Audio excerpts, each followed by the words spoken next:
Hello guys, இன்னைக்கு நம்ம சேனல்ல என்ன ரெசிபி பார்க்க போறோம்னா ஒரு சூப்பரான கேரளா ரெசிபி தான் பார்க்க போறோம். அதுக்கு முன்னாடி சேனலை நான் சப்ஸ்கிரைப் பண்ணலைன்னா சப்ஸ்கிரைப் பண்ணிக்கோங்க. வாங்க வீடியோக்குள்ள போகலாம். இன்னைக்கு நம்ம பார்க்க போற ரெசிபி என்னன்னா சேனக்கிழங்கு வாழைக்காய் வச்சு ஒரு சூப்பரான கூட்டு தான் பார்க்க போறோம். இது வந்து ஓணத்துல செய்யக்கூடிய ஒரு சைட் டிஷ் ரெசிபி. இது வரைக்கும் நீங்க சேனக்கிழங்குல இந்த மாதிரி கூட்டு செஞ்சது இல்லைன்னா கண்டிப்பா ட்ரை பண்ணி பாருங்க. டேஸ்ட் சூப்பரா இருக்கும். வாங்க எப்படி செய்யறதுன்றதா பார்க்கலாம். இதுக்கு ஃபர்ஸ்ட் 2 கப் அளவுக்கு சேனக்கிழங்கு இந்த மாதிரி பெருசா கட் பண்ணி எடுத்துக்கோங்க. 2 கப்ன்றது நான் 200 கிராம் அளவுக்கு எடுத்திருக்கேன். அதே அளவுக்கு வாழைக்காய் வந்து 2 கப் அளவுக்கு தோலோட ஆட் பண்ணிக்கோங்க. நான் வந்து சின்ன வாழைக்காய் வந்து 2 ஆட் பண்ணியிருக்கேன். நீங்க பெருசா வச்சிருந்தீங்கன்னா ஒன்னே போதும். இப்போ இதை வேக வைக்கிறதுக்கு தண்ணி 2 கப் அளவுக்கு ஆட் பண்ணிக்கோங்க. 2 கப் அளவுன்றது 400 ml நான் ஆட் பண்ணியிருக்கேன். இதுக்கு 1 டீஸ்பூன் அளவுக்கு உப்பு ஆட் பண்ணிட்டு 1/2 டீஸ்பூன் மஞ்சள் தூள், 1/2 டீஸ்பூன் மிளகாய் தூள் ஆட் பண்ணிக்கோங்க. மிளகாய் தூள் ஆப்ஷனல் தான், வேண்டாம்னா ஸ்கிப் பண்ணிக்கலாம். இப்போ இதெல்லாமே ஆட் பண்ணிட்டு நல்லா மிக்ஸ் பண்ணி ஸ்டவ் ஆன் பண்ணிக்கோங்க. இது நல்லா வேகட்டும். இப்போ இது வேகிற கேப்ல ஒரு மிக்ஸி ஜார்லயோ பிளெண்டர்லயோ 1/2 கப் அளவுக்கு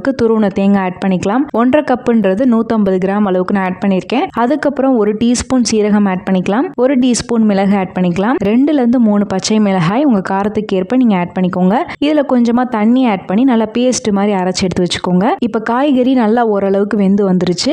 இப்போ நம்ம அரைச்சு வச்சிருக்க தேங்காய் பேஸ்ட் ஆட் பண்ணிக்கலாம். கூடவே சேர்த்து கொஞ்சமா தண்ணி அலசிட்டு ஆட் பண்ணிக்கோங்க. இப்போ இது எல்லாத்தையுமே சேர்த்து நல்லா மிக்ஸ் பண்ணிக்கலாம். மிக்ஸ் பண்ணிட்டு மூடி போட்டு ஒரு கொதி வர அளவுக்கு ரெடி பண்ணி எடுத்துக்கோங்க. நல்லா கொதிச்சு வந்துட்டு இருக்கு. இப்போ உப்பு செக் பண்ணி பாருங்க. வேணும்னா திரும்ப ஆட் பண்ணிட்டு நல்லா மிக்ஸ் பண்ணிக்கலாம். இப்போ இந்த கூட்டு நல்லா கெட்டிப்பட்டு வரும். அதே டைம் அந்த கிழங்கு அந்த வாழைக்காய் எல்லாமே நல்லா பூ போல வெந்து வரணும். ஸோ இன்னொரு தடவை நல்லா மூடி போட்டு நல்லா கெட்டியாகிற அளவுக்கு நல்லா ரெடி பண்ணி எடுத்துக்கோங்க. இந்த அளவுக்கு நல்லா கெட்டியா வரணும். இப்போ கிழங்கு வாழைக்காயெல்லாம் நல்லா வெந்திருக்கும். இப்போ நம்ம ஸ்டவ் ஆஃப் பண்ணிட்டு மூடி வச்சிடலாம். இப்போ இன்னொரு பவுல்ல 1 கப் அளவுக்கு நல்ல கெட்டியான தயிர் ஒரு 200 கிராம் அளவுக்கு ஆட் பண்ணிக்கலாம். ஆட் பண்ணிட்டு நல்லா இந்த மாதிரி பீட் பண்ணி எடுத்துக்கோங்க. இல்லைன்னா மிக்சியில போட்டு ஒரு சுத்தி எடுத்துருங்க. அப்பனா நல்லா வந்து பிளெண்ட் ஆயிரும். தயிர் இந்த மாதிரி நல்லா அடிச்சு எடுத்து வச்சுக்கிட்டீங்கன்னா தயிர் ஆட் பண்ணி நல்லா மிக்ஸ் பண்ணும்போது அந்த டேஸ்ட் வந்து நல்லா பிளெண்ட் ஆகி சூப்பரா இருக்கும். இப்போ இந்த தயிரை வந்து ஸ்டவ் ஆஃப் பண்ணிட்டு தான் நீங்க ஆட் பண்ணணும். ஸ்டவ் ஆன் பண்ணிட்டு ஆட் பண்ணாதீங்க. இப்போ அந்த கூட்டுல இருக்க ஹீட்டே போதும். நீங்க ஸ்டவ் ஆன் பண்ண தேவையில்லை. இப்போ நல்லா மிக்ஸ் பண்ணி எடுத்துக்கலாம். உங்களுக்கு பார்த்தாலே தெரியும் அந்த மண் சட்டியிலே ஹீட் இருக்கு, பபிள்ஸ் வருது பாருங்க. தயிர் ஆட் பண்ணிட்டு நீங்க கொதிக்க விடவே கூடாது. இல்லைன்னா டேஸ்ட் வந்து மாறி போயிடும். சில பேர் கொதிக்க விடுவாங்க,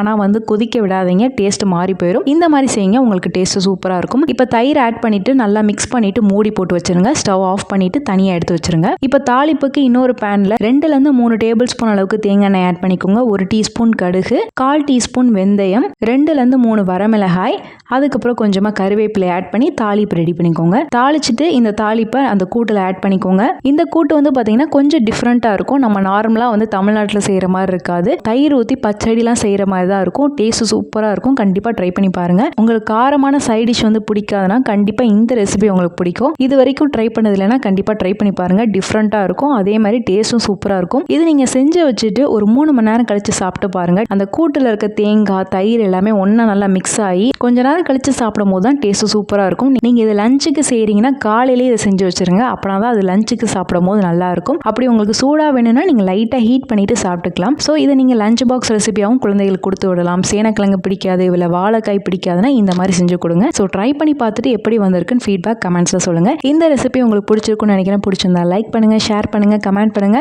மறக்காம சேனலை சப்ஸ்கிரைப் பண்ணுங்க. இன்னொரு வீடியோல பார்க்குறேன். பாய்.